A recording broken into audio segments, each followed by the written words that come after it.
On TV3 Ghana, on Facebook, DSTV channel 279, all across the world on 3news.com. I am Alfred Ocansey. Let's get into it now as we build up to the new Patriotic Party's special electoral college. That's a super delegates conference tomorrow, slated for all the 16 regions plus one polling center at the party's headquarters. We talk about the 5 spots that will go through. Tomorrow we hear the final messages of some of the candidates. Stay with us. Also, following TV3's national dialogue on a free senior high school program, the Ghana National Association of Teachers, NAT, has petitioned the Ghana Education Service and the Ministry of Education to consider calling a national dialogue on the free senior high school program. We have more on this. Stay with us. Also, the National Democratic Congress has made new appointments to their national leadership in what they say is a repositioning for election 2024 victory. We have details for you. Stay with us here on Ghana Tonight. As always, we're very, very interactive. Let's hear from you. The hashtag we're using is Ghana Tonight on Facebook and Twitter. Let's connect. Let's get talking.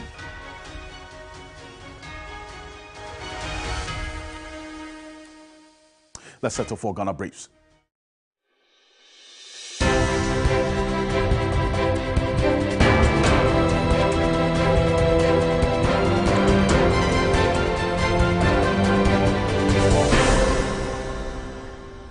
$961 delegates are to cast their votes to reduce the new Patriotic Party presidential aspirants from 10 to 5 at Special Electoral College tomorrow, August 26. Vice President Dr. Mahamudu Bawumia faces 3-time runner-up in the flag bearer contest and former Trade and Industry Minister Alan Tremating in a political showdown. Newly appointed Director for Conflict Resolution of the Opposition National Democratic Congress, Ibrahim Amaleba, says the new appointments reflect the party's growth. The new appointments followed a meeting of the National Executive Committee of the party. In the areas that we didn't have directorship, those areas were areas that bordered the party. So you are now putting in place somebody who will focus on those areas. The Ghana National Association of Teachers, NAT, is requesting the Education Ministry to convene a national dialogue on the free SHS policy within 2 weeks, as any delay could impact Sustainable Development Goal 4 for inclusive, equitable, quality education. The General Secretary of NAT, Thomas Musa Tanko, was reacting to calls to government to find other funding sources to sustain the free senior high school program. There are some who are ready to help. Let them help. So the money they bring in, we'll be able to put them together to help those who don't have. Economist Dr. Saad Idrisu says Ghana stands to gain a lot of trade benefits from joining BRICS, an alliance made up of Brazil, Russia, India, China, and South Africa, representing about 26% of global trade. While encouraging Ghana to join the alliance, he however cautioned that no country should join on the basis of geopolitics. If the BRICS also comes out with another new currency and decides to trade within them, no one will need the dollar within the member countries. The biggest concern that nations are worried, of which Ghana should also be worrying about, is the anti-American view. The Institute of Climate and Environmental Governance, ISEC, has called for the creation of an energy transition authority to mobilize the necessary resources for large-scale renewable energy projects. Executive Director of ISEC, Hamza Suhuni, made the call at a stakeholder engagement on climate governance in Accra. We understand that protecting the environment is not just about environmental sustainability. It is also an economic development mechanism.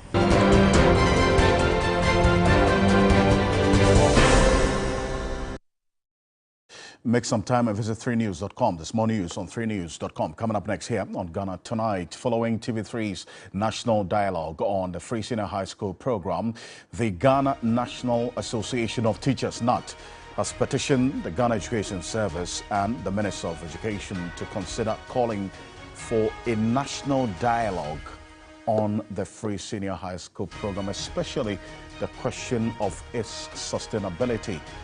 for the long term. As if you recall, 2 days ago, when we here at TV3 by Extension Media General put together that all-important conversation on the free senior high school policy, the progress, the problems, and the prospects, all the speakers across various society organizations and the academia, plus policymakers, agreed that it is indeed a good policy. Sustainability is in doubt if the current funding regime remains the same and the implementation structure also remains the same. The Ghana National Association of Teachers is the latest to also tie in on those proposals at the end of the TV3 National Dialogue on the Free Senior High School program.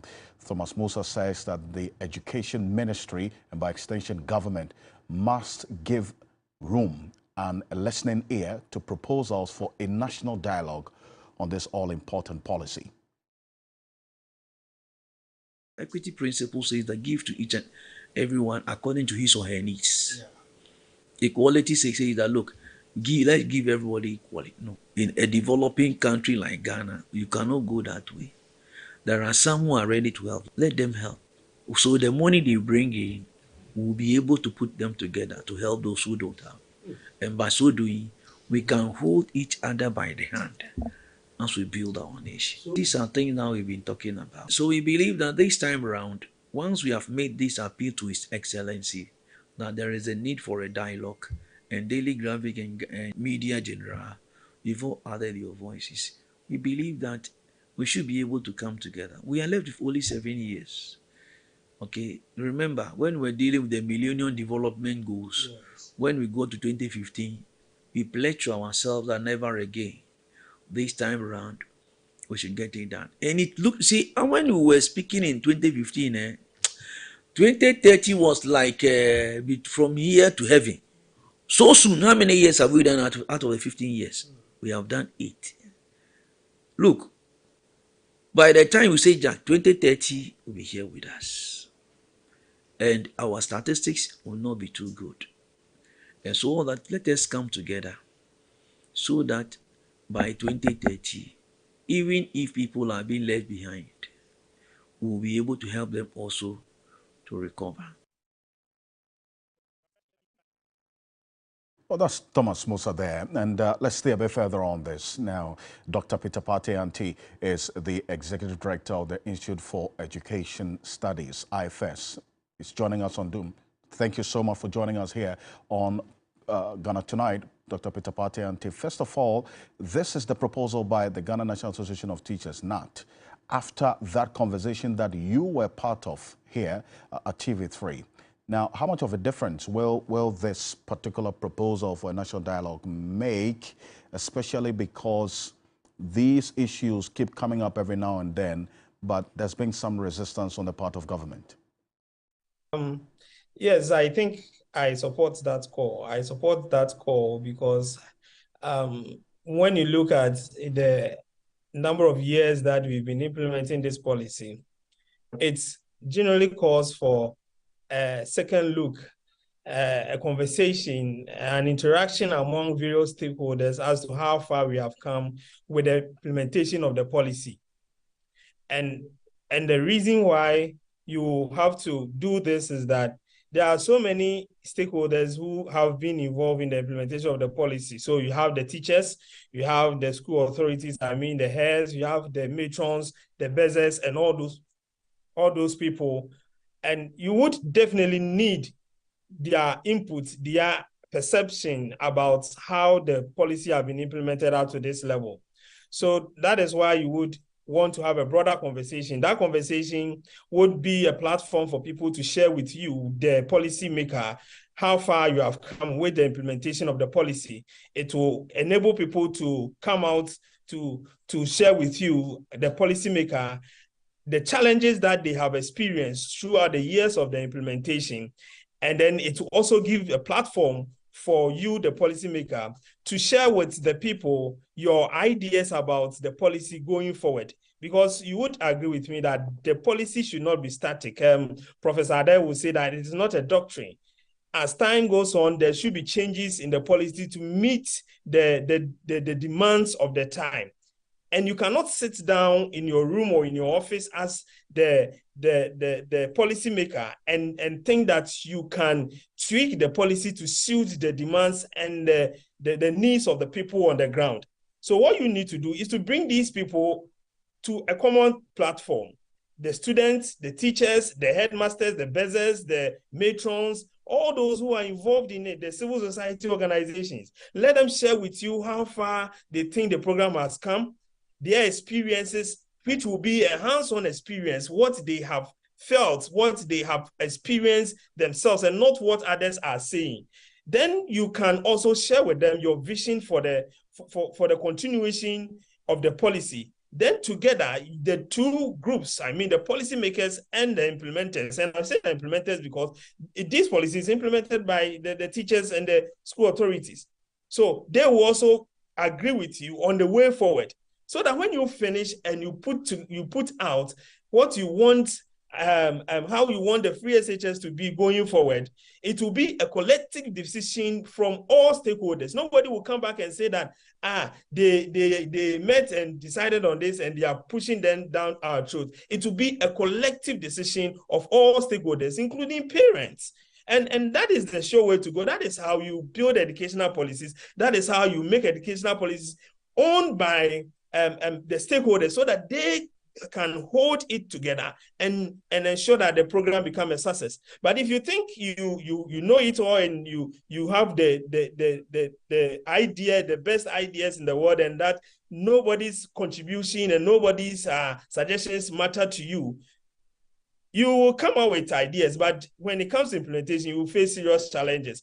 And that is what we are facing now. So I support the call of NAT. I hope that NAGRAT will join, CCT will join, all other teacher unions will join, and we the stakeholders, I mean the civil society organizations, would also join them, and we call for a national dialogue for us to know the way forward for this policy, so that we will be able to continue to reap the benefits of the free senior high school policy. I think that is the way to go. Dr. Peter Pate-Antwi, thank you. Appreciate your time here on Ghana Tonight, and also going on the same path, supporting that call for a national dialogue for the free senior high school program. Thank you. He is the Executive Director of the Institute for Education Studies, IFES. Thank you for your time. This is Ghana Tonight. Coming up next, we build up to the New Patriotic Party's Super Delegates Congress tomorrow. It's a special electoral college election which is meant to whittle down the 10 persons who have expressed their intentions to contest the flag bearership of the NPP from 10 to 5. We'll hear the final messages of some of the candidates, and this is your election command center. Now, with this Super Delegates Congress happening tomorrow, there's a history to it because of what happened in 2007. Really, let's understand the basis and what led to the NPP's amendment of the Constitution in 2009, and what was it meant to correct this Super Delegates Congress, because some members of the party at some point were opposed to this Super Delegates Congress because you have less than 1,000 delegates going to now whittle down the number of presidential hopefuls to 5, when there may be other persons who are supporting these persons who will be knocked off after tomorrow, who are not part of the special delegates or the super delegates taking part in the Super Delegates Congress tomorrow. They're back and forth, but eventually the party settled on something. Let's look at the constitution of the party. This is what it says in specifically the Article 13(9) of the NPP Constitution. Where there are more than 5 contestants for nomination as the party's presidential candidate, a special electoral college shall cast their votes by secret ballot for the first 5 contestants to be shortlisted. Now, this is what the Article 13 of the NPP Constitution indeed made provision for. This was after the 2007 primaries, where 17 people, some of whom are even going to contest, part of the contestants tomorrow, took part in that flag bearer race of the NPP. After all the back and forth, the commotion, the confusion, and then the division, and then also the allegations of vote buying and so on that happened, after the 2017 people, the party made proposals to their constitution, which led to this Article 13(9) for a super delegates Congress. Regardless of the other opposing views on this matter, well, it's been able to go through. But so this is how things are going to play out tomorrow. Take a look. First off, we have 10 candidates, as you might rightly be aware, with 961 special delegates. So keep that in mind. Less than 1,000 super delegates are going to take part in the election tomorrow to whittle down the numbers from 10 aspirants to 5. There's going to be 17 voting centers. Now, I'll show you where the voting centers are, these 17. So stay with me. The election is going to take place from the period of 9 a.m. to 1 p.m. tomorrow. Then, let's go to the next. It gives you a clear idea of how things are going to play out, especially with respect to where these 17 polling centers will be. Take a look. In the Upper East region, we have the Bolgatanga Technical University Library Complex. That's where the voting center will be. And then also the old UDS campus, that's for the Upper West region. The Northeast region, there's Nalerugu Senior High School. In the Northern region, the polling center will be at the College of Education in Tamale. In Damongo Youth Center, that will be for the Savannah region. That's the Damongo Youth Center, the Savannah region.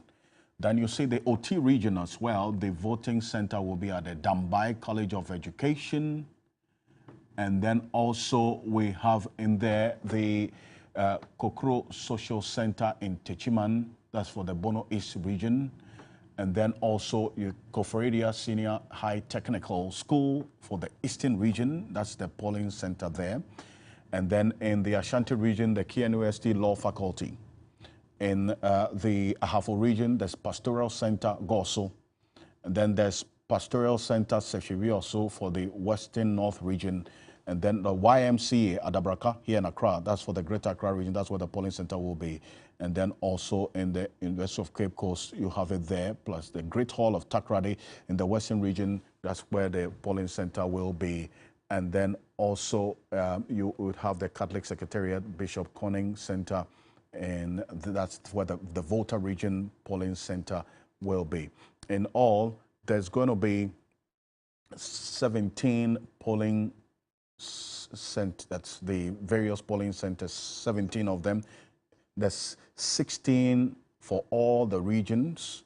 So in every region, there's going to be one polling center. Then there's going to be a special polling center set up at the party's headquarters here in Accra. So you'll say technically the Greater Accra region will have 2 polling centers, but the one at the Greater Accra, that's the party's headquarters, is a special one where you would have ministers of state and then also the national executives of the party taking place. In fact, at that place, we have 200 delegates, special delegates, out of the 961 who are going to contest, in fact, going to vote, who are going to vote at the national headquarters of the NPP. 200 of them who are going to vote at that special voting center created at the party's headquarters. That's part of the second voting center that will be there. So take a look at this. And the top 5 areas to look for this national delegates, the special delegates Congress tomorrow. The national headquarters, the total number of persons who will be voting, 204. In the Ashanti region, that's next. 119 persons, that's the super delegates, will be voting in the Ashanti region. And that's crucial. It's a place to watch because 6 out of the 10 persons who are contesting are actually from the Ashanti region. Then in the Eastern region, 81. Greater Accra, 72. And then Central region, 55. Now, bring from some of the persons and the spokespersons as well. who have been putting themselves up to be elected by the NPP's super delegates tomorrow. Let's get into it now. Joining me in studio is Dennis Miracles Abuaji, is a spokesperson for the Dr. Mahamudu Bawumia campaign team. Good evening, Dennis. Welcome. Good evening, Alfred. Thank you, my brother. How's the campaign going? So far, so good. God has been good. It's been very, very fruitful, inspirational, with a lot of feedback that we've picked from the party people. I think it's been good so far. The Vice President has done 5 regions. For the general campaign, you know our elections are split into 2. And so the Vice President has been embarking on a constituency-based campaigning where he goes to the people. So he's visiting all the 275 constituencies. So far he's done 5 regions. He's done Greater Accra, Ashanti, Eastern, Western, Central region. And he had to put a break on that one on Sunday so he can focus on the superdelegates elections. As at Sunday, he had done 154 constituencies. Out of the 275? Out of the 275. And this was done within a little over 40 days. He does an average of 4 constituencies in a day. He speaks for about an hour and a half in a constituency. So basically, the Vice President speaks 6 hours every day consistently for, close to about 40 days. Since he put a break on the constituency-based campaign, the focus has been on the super delegates campaigning, and for that he has done 16 regions. He's gone to all the 16 regions. All 16 regions? Yes, he did that within the week. He's been to all 16. Last night he finished with the last region, which was Ashanti region. And so he's basically visited all 16 regions, visited all super delegates in these regions, and he's had a conversation with them. And so what message are you taking to the delegates, the people, when you meet them? So there are 2 legs of the conversation. I mean, definitely we have some in-house conversations that we have, which is not meant for everybody. So it's for the party. And then we also talk about the national issues. But critical in all of this is the resolve of the party people to win election 2024. So we're going to win election 2024? Definitely. That conversation, what the party people are looking for is who within our party can lead us into that very crucial and critical elections. And the resolve by the party people to win election 2024 is very grounded and unshaken. And so they seem to take the flag bearership elections seriously with a singular objective that the person we are going to select should be one that fully commits to our election in 2024, one that we have confidence that he's not going to abandon us, he's not going to jump the ship, he's going to be ready to mobilize the entire party around him to execute that very important elections. And then most importantly, one that can beat His Excellency John Dramani Mahama. I mean, he's our biggest contender, and you do not go into a battle only on your own strength. What you do is that before you go into a battle, you first of all have to do the SWOT of your opponents. You have to look at his strength and his weaknesses. It is after you know his strength and weaknesses that you now come and determine which logistics and tools and what have you that you would use. And so after doing the SWOT analysis of John Mahama, you think that clearly, Dr. Bawumia is the best person to match John Mahama or to lead the NPP into the 2024 elections to face John Mahama? Without doubt. And that is why you see that swelling support by the party people behind His Excellency Dr. Mahmoud. I mean, from polling station to whoever you can think of. The numbers are behind Dr. Mahmoud Bawumia. Not because he's the smartest, he's the nicest, he's the most handsome, or we are all friends, no. But it's simply because what we are looking at is to win the election.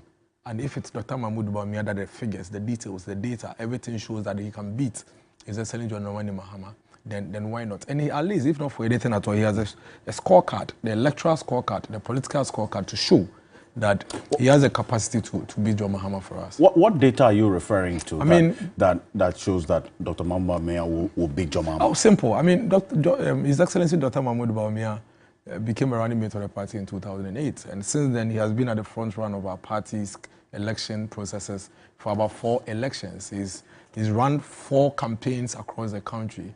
There is no corner, no room, no house that do not know Dr. Mahmoud Bawumia. And if you look at our fortunes, especially in our non-traditional areas, and how our figures have come up in the past few elections as a result of Dr. Mahmoud Bawumia's personal efforts, personal contributions in these areas, then it tells you clearly that he has a value that he brings to our party that we have to tap into and utilize. In the north, the greater northern region, before we split it into three, before we got northeast and Savannah, the northern region had 31 parliamentary seats, out of which the MDC had about 27, and the MPP had about 3 or 4. I think it's about 4. Now, today, if you go back and look at these same seats, 31, NDC had 27, MPP had 4, these same 31 seats, Dr. Mahmoud Bawumia's work in the northern region has turned these tables for us. And today, we lead the NDC with 16 parliamentary seats in the northern region, and then 15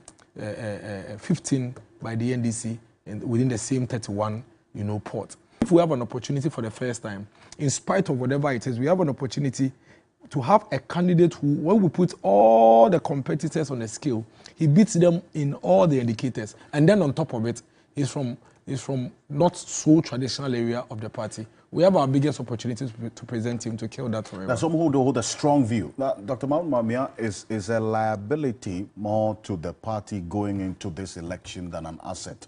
In fact, the likes of Niaiko to Dr. Amakoba and others will make the point that because he is part of this administration, 8 years, he's served also as a running mate for a period, he's done his bit for the party.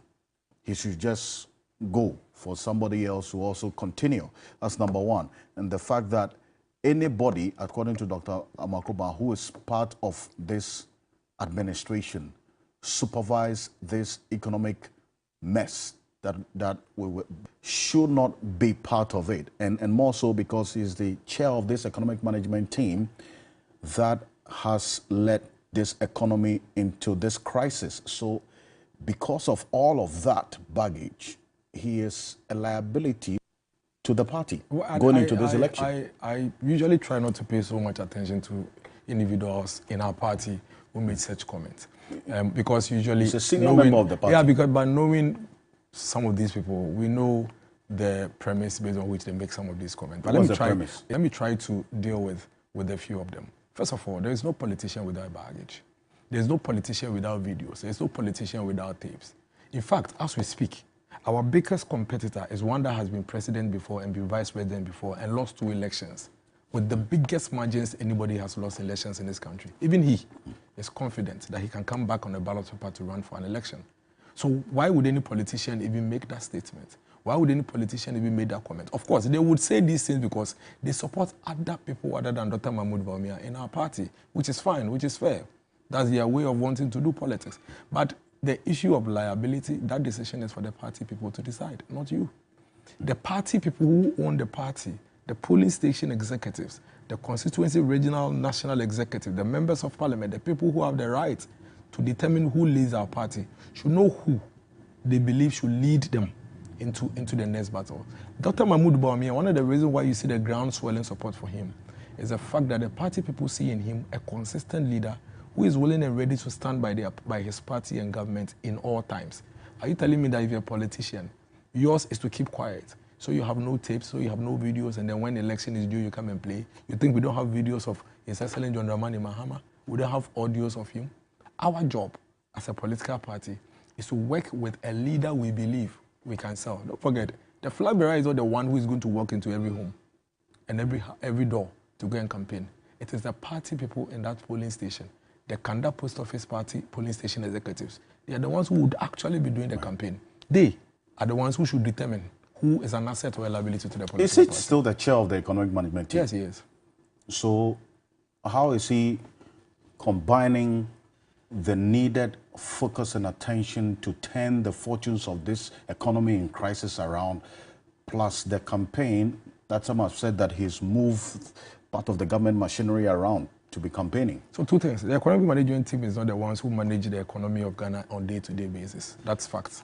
If you understand how it But works. obviously they have a role to play. But I want to, because you said they are leading the because thinking you said, process because in you said, also formulating because policies you said how it's combining to help us get out of this yes, mess. but because you said how it's combining. Number two, the best person is the one who is able to multitask and manage and control everything that he has to do at the same time.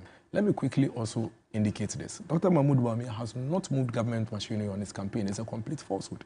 It's one of the biggest lies that I put out there. Let me tell you, so on the campaign team, there are no members of government who are following him? Who? Let me tell you what happens. On the campaign team, first of all, the bus itself that we sit in. What is the seating capacity? Government machinery is made up of over 10,000 people. So what is the seating capacity of the bus? But you still have government appointees with him? What is the seating capacity? Going around. What is the seating capacity of that bus? I want to be realistic. I want to make sure that when we are having these conversations, it is properly situated. The vice president is campaigning with a bus that doesn't pick more than 50 people, a bus that is made up of Dr. Mahmoud Bawumia and his campaign team. Okay, there is nowhere in the world, there is no democracy that when it's an election period, you have members of government saying that all of us have left the government so we can go and campaign. Our job is to multitask.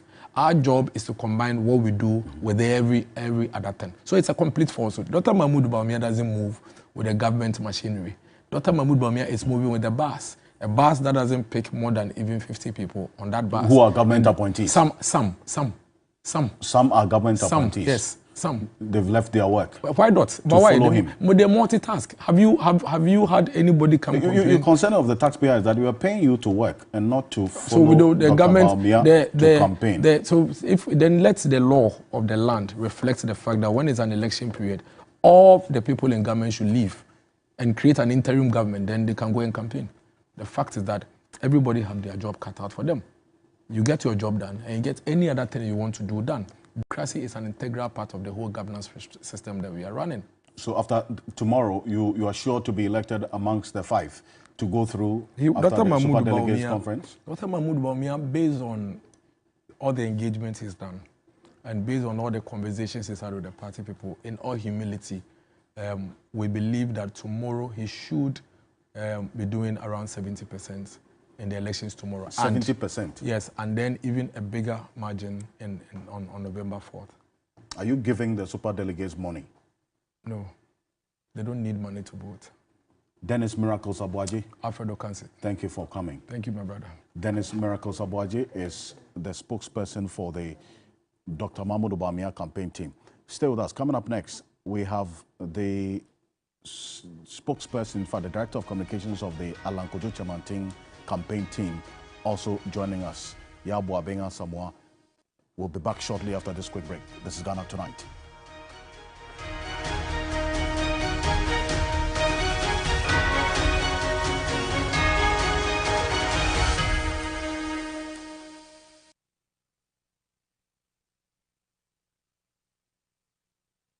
Gentlemen, we're going to demonstrate to you the superior properties of Flamingo paint as compared to other paint brands on the market.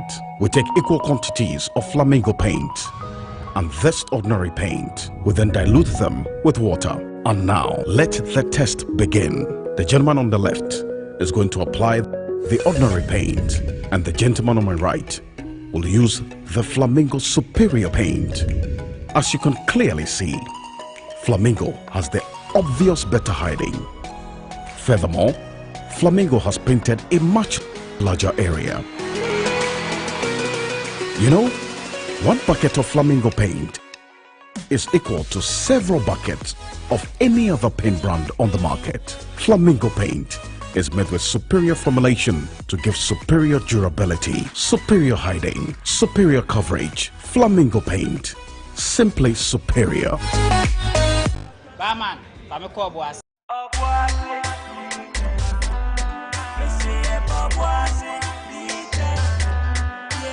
me pensa papachira me better sauce. Me so boise san winye pietra me go. Me ne boys share mo me pe moments very dull. Na me beka say nye bia ye beje mo. Because we different you we look na ye dia. Yes papa na ye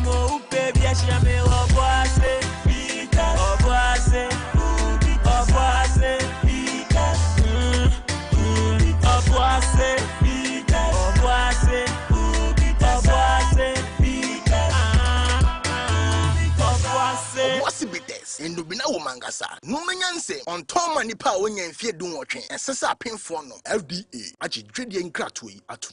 When you have the extra bit of ambition in your heart, you also need extra bit of energy to come through. And for that, Rush Energy is the perfect boost to get over the line. Created in the USA and proudly made in Ghana. Thanks to the unique formula, you have the power of ginseng, the benefit of vitamins and all the energy of inositol, taurine and caffeine. Anytime you need to go beyond, Rush Energy will help you get there. Who no like chop money? They want chop money is here.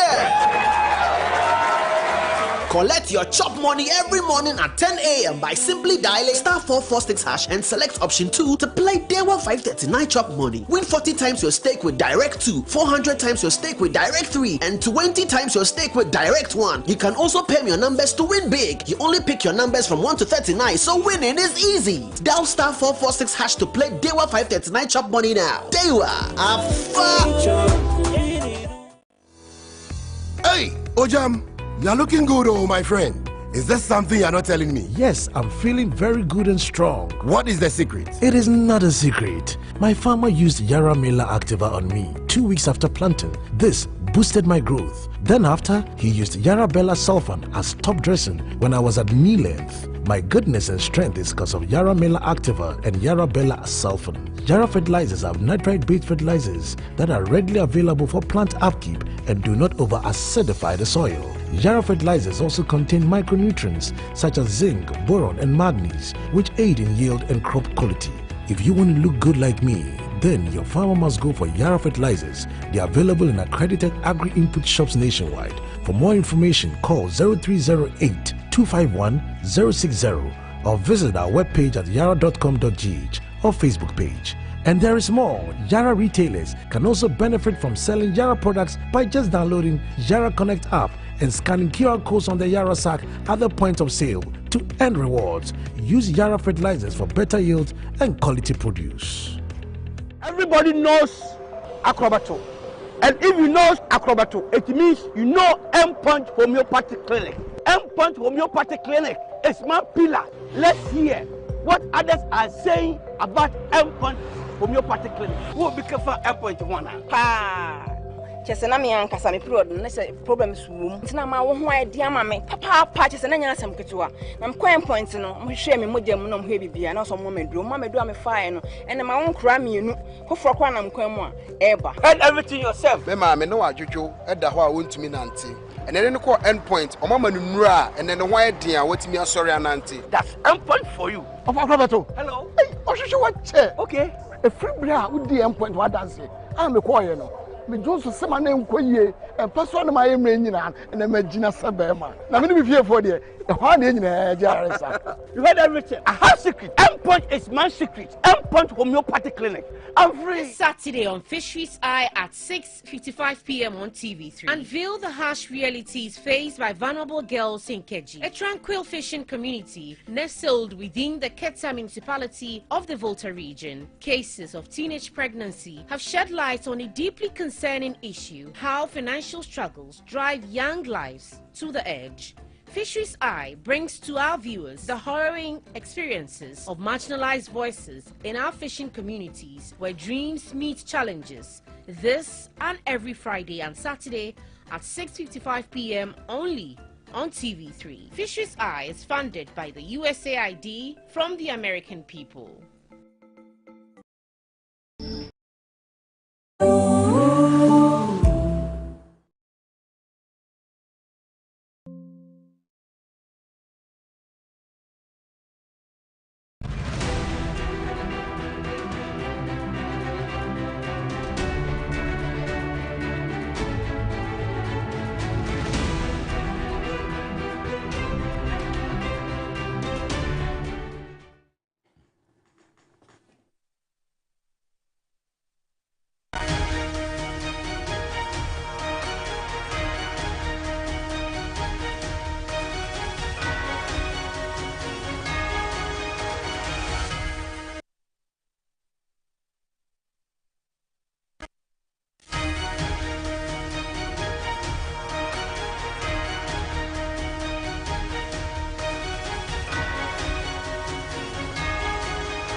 Welcome back. It's live here on Ghana Tonight. This is your election command center, and ahead of the Super Delegates Conference of the NPP to whittle down the numbers of the persons who are seeking to lead the party as its flag bearer, 10 to 5, and the Super Delegates are going to do that. They have that responsibility, or let's say the privilege, of reducing the numbers and, in fact, shattering the dreams of some people to be the flag bearer of the NPP. So we'll be engaging some of them, as you have seen, and then we'll be continuing as well with more of the engagement ahead of tomorrow's Super Delegates Conference. Joining us in studio is Yao Boabinga Samoa, former Member of Parliament, former Director of Communications of the NPP, and he is the spokesperson for the Alan Kojo Chamantin campaign team. Thank you so much for joining us this evening. My pleasure, sir. How is the Alan Chamantin campaign going? Generally, our focus is on November 4th, and I can assure you that by the grace of God and with the intent of the polling station executive, the greater pool of voters in the party, they are responding to Ghana and they will give it to Mr. Chamantin. They are responding to Ghana? Yes. I'm saying that based on your own estimation, the Ghanaian people want Alan Chamantin to be flag bearer? There's a certain expectation that now you need a political leadership that is solutions-based. We've been voting. This is the 8th time we've voted. And voters and the general Ghanaian population want something more out of politics than just sloganeering. Now, there was a time when we were voting when it was all about freedom from authoritarianism. So one needed to get rid of the leaders who had been associated with political authoritarianism, that's in soldier leadership in the past. Then we got to the era where we were simply voting because we wanted to identify with political parties. We were happy to be seen as being part of political parties. Now, people are demanding direct value, direct benefit for stepping up and voting. What do I get for it? And that means if you're looking for benefit, you're looking for solutions to what you perceive to be your public problem. The public problem we have, the public interest problem, is generation of wealth through opportunity creation. Creating jobs, creating spaces for entrepreneurs to thrive, creating opportunities where as many people who want to participate in job creation, wealth creation, as possible can. And amongst the lot, those who are coming in, those who are seeking to lead the party, amongst the lot, Ghanaians reviewing our history, reviewing past performance, reviewing records, show that it's Alan Chamantin who has that kind of pedigree.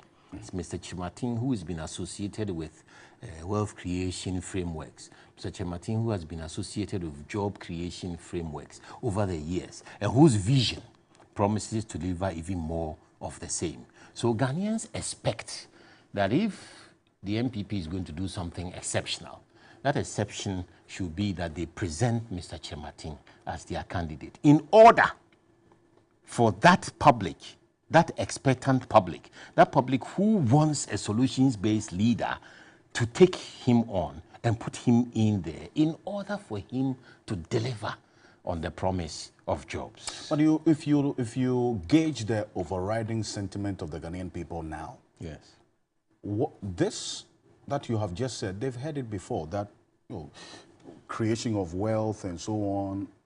This administration which Alan is part of, yes, the president at a point went with the message of we are sitting on money, yes, Tisikaso and commodity and so on. So all these things you are saying, it's more like a deja vu to a lot of people. They've heard it before, and they have been disappointed. So what's the difference between this, your message of there is wealth, you're going to create wealth, Alan Cash, plus the Yatisikaso message? It is not a question of disappointment. It is not a question of not realizing Yatisikaso. It's a question of reviewing the current processes as against the past. So let's review it. Fast forward to Kufuor's, to Nanado, where you were mentioning that he's saying Yatisikaso. Nanado has made fantastic investment in social capital, being the investments is made in education from primary level all the way to tertiary level. Well, there are concerns about the state yes, of of affairs course. at the basic There level. are always concerns about public level, policy. for instance. There are always concerns about there's a lot public that is policy. going on at the basic level, for the senior high school level yes. as well. But the important thing is that you have an administration that's conscious and that's working towards solutions. Now, if you look at Mr. Chirematin's contribution to the current administration, What's and his even before, contribution? yes. First, you know that now tailors are designers. There was an era where in this country, tailors could be found in small holes, shops literally, doing little things. Okay. And Mr. Chirematin brought the PSIs, highlighted the garment industry. And now it's one of the biggest income earners in Ghana. It has transformed the garment sector to the point where you and I are wearing this. Are you saying it's the responsibility, or is Alan Chirematin's ingenuity that has transformed tailors to designers? It is, of course, that political leadership and ingenuity, because if we hadn't focused on it, if we hadn't said, political leadership through Chirematin hasn't said, let's focus on garments. Let us wear what we create. But the and textile let us export industry, some. as we speak, is facing serious challenges. Yes, it depends on which part of the industry. If No, you are looking at the local textile manufacturing Thank industry, you. Now you have put in, is facing you challenges. have put So in an if the important industry word. is doing well and the local industry is crumbling, you are putting in an important word, manufacturing. So you need to shore that up. So the growth, if the growth is benefiting importers, and the growth is benefiting tailors, the growth is benefiting designers, because like it or not, it has become a multi-billion cedi industry. Then it means that if we want to localize manufacturing, then that's a weak link in the value chain that we have to invest in. That is the manufacturing. Thank you. The local manufacturing. So it's a structural change that has to be effected. It doesn't mean that the effort to build up that sector has failed. Because now you are wearing this, I'm wearing this, others are wearing that. 9 out of 10, even to be less optimistic, 7 out of 10 Ghanaians are wearing this. That means importers of cloth are making money. Some manufacturing companies are making money. Not all of them are struggling. Many designers and tailors are making money. So what did Alan Chirematin do while he was in office as Minister for Trade and Industry to help improve on the fortunes of the local textile manufacturing company? Because as we speak, ATL, others are suffering. They are laying off workers, thousands over the period while he was minister. If you want to localize this very narrow discussion to the specificities of manufacturing textiles, then you need to have pre-prepared so that we do the analysis based on figures and otherwise. You understand? What I am saying is that it is this same Mr. Chirematin who leading 1D1F, and which he developed before he left office under the Kufuor government. And now... The 1D1F was developed under Kufuor? Oh, yes. He developed the rural enterprises process where he had 3 business plans per district banked in office before he left. 3 business plans per district. So you're saying the 1D1F is the brainchild of Alan Chirematin? Absolutely. Well, your opponents are contesting that. Well, they are free to contest it, but the facts speak to it. It cannot be the brainchild of Alan Chirematin. The facts are clear. It is the Ministry of Trade and Industry that led the process of 1D1F. It is Mr. Chirematin whose effort was announced on political platforms and who was being given responsibility to establish and develop them. Nobody in this country can mention 1D1F under President Akufo-Addo without associating Minister Chirematin's name with the process. And as we speak, the ministry he led has been credited with establishing 300 factories ongoing, out of which 160 are actively working, with jobs in excess of 200,000, sustainable jobs created. You cannot divorce Mr. Chirematin's name from that achievement. When was the last time you did an assessment as a unit on the state of affairs of some of the factories under this 1D1F? That is why... Because the last time I checked, some of the factories are facing some serious challenges, and as a result, a number of them are inactive. So if you say that over 200,000 jobs have been created and so on, where are you getting the figures from? Economic growth, economic development, economic expansion is a dynamic process. It is not a one-stop event. What do you mean? I mean that if you are establishing 300 factories per district, as we promised, and you have opportunity to establish 1,000, then you are bringing dynamic forces together to make that happen. You are bringing entrepreneurs together because this is a private sector-led effort. You are bringing technical capacity together. You are bringing equipment together. You are bringing market forces together. Now, all that, and you are bringing finance together, either local, foreign, or otherwise. So what you have is an amalgam of factors that are all looking up to dynamic political leadership. Then Mr. Chirmatin is the one who has a track record of establishing those processes, even if at this stage you think they are basic and they need to be expanded, which I accept. So with him in charge, we can accelerate and consolidate the process of localizing industrialization. Mr. Chirmatin is your solution to. But you see, it's taking you what? You've been in office. Mr. Chirmatin was minister from the get-go of this administration. Of course. Till he resigned earlier in the year. Yes. And all this, you've only been laying foundation for the past 6-7 years. Then how long will it take us to take off? Because you see, you admit that as a country we are blessed. There's wealth and so on and so forth, which you've been re-echoing over the period. Yes. And over the last 6-7 years, yes, what has Alan Chimantingen's capacity as minister done to propel, apart from the two other areas that you've talked about? You keep talking about other foundation that has to be laid. Yes. 7 years. How? Have you examined how long it took China to get to where it has? Why don't we compare ourselves to Malaysia? It's a probable comparison. It's a country that the indicators of comparison can be more likable to Malaysia than to China. Excellent. So South Korea, Malaysia, these are countries who achieved a certain modicum of independence about the same time we did. So what's the difference? Political leadership. And I'm saying that now, Mr. Chirmatin is in a position to be the ultimate political leader. Yes. Based on that, I've been interacting with a lot of young people. Yes. Who own businesses. That's right. Who were expecting that apart from the AFCFTA headquarters being situated in Ghana, yes, other things would have also been put in place to help them grow. Yes, they will grow. You don't know. Well, you see, it depends on the political leadership. So are you saying that the current political leadership is not forthright in leveraging on the advantages of the AFCFTA? Yes, I am saying that a dream is best realized by the dreamer.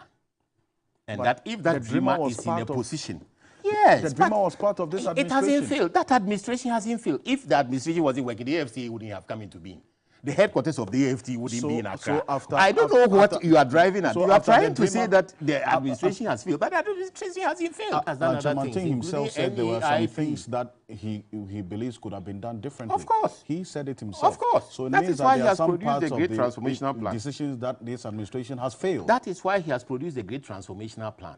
He believes that we can't continue to sustain what we have unless we actually transform. And having put the frameworks in place, if you have the AFTCA, which is inviting you to send processed maize to Chad, and you don't help farmers to establish the large commercial farms that can be processed, then you are nowhere. And Mr. Chirmatin is telling you that as president, in his great transformational plan, he is going to promote commercial farming. Acreage of 5,000, 10,000. Did he make those suggestions? They are all in the great transformational plan. And why is this administration my brother, why are you so fixated on as president? He doesn't have to sit in the government for 1 year to establish and realize all those processes. He wants to be president in order to be the catalyst that expands these things even faster, to accelerate the rate of industrialization, to accelerate the opportunities the youth will enjoy from the frameworks that he has created. Yaboabiansoma, thank you very much for coming here on Ghana Tonight. Now, this is your election command center. Remember, it's going to be live all across the Media Journal platforms from 9 a.m. to 1 p.m. and until the last ballot is counted. We will be on the ground at the various polling centers, plus the party's headquarters to hear from the Electoral Commission. Up next, the National Democratic Congress has also made new appointments to their national leadership in what they say is a repositioning for election 2024. Now, we have the details. Take a look at this. And from what we gathered from the party issued earlier today, Prof. Joshua Alabi, Dr. Samuel Sapong, and Abdul Rauf Khalid make up the vice chairman of the party. And then also we go on to some more of the appointments that were announced earlier today. We see some new faces coming in as well as we speak. And for the strategy for the party, the Director of Special Duties, Vincent Kwagbenu, Rector, the NDC Party School, as Dr. William Mahaji, Director of Communications, Kakre Samoa, and Director Elections IT, Dr. Edward Omanebuama. And then also we see the Director of Administration, Emmanuel Zumakwe, and Director International Relations, Alex Sebefia. He's more of retained that particular position as well. So that's what's been happening with the NDC. Now, the Director of Legal, who spoke earlier, gave details, Abraham Maleba, about this new strategy of the party. Take a look. New directorship have been created. It's in response to the growing nature of the party and the fact that the party has to respond to that growing nature that it is assuming. In the areas that we didn't have directorship, those areas were areas that bordered the party. So you are now putting in place somebody who will focus on those areas. The latest... Make a date with us here tomorrow on your Election Command Center. And at 7 a.m., I'm here with the team for Key Point Plus, the coverage of the NPP Super Delegates Conference. I am Alfred Ocansey. Have a great evening. Ghana Tonight is brought to you by Flamingo Paint. Superior durability, superior hiding, superior coverage, simply superior.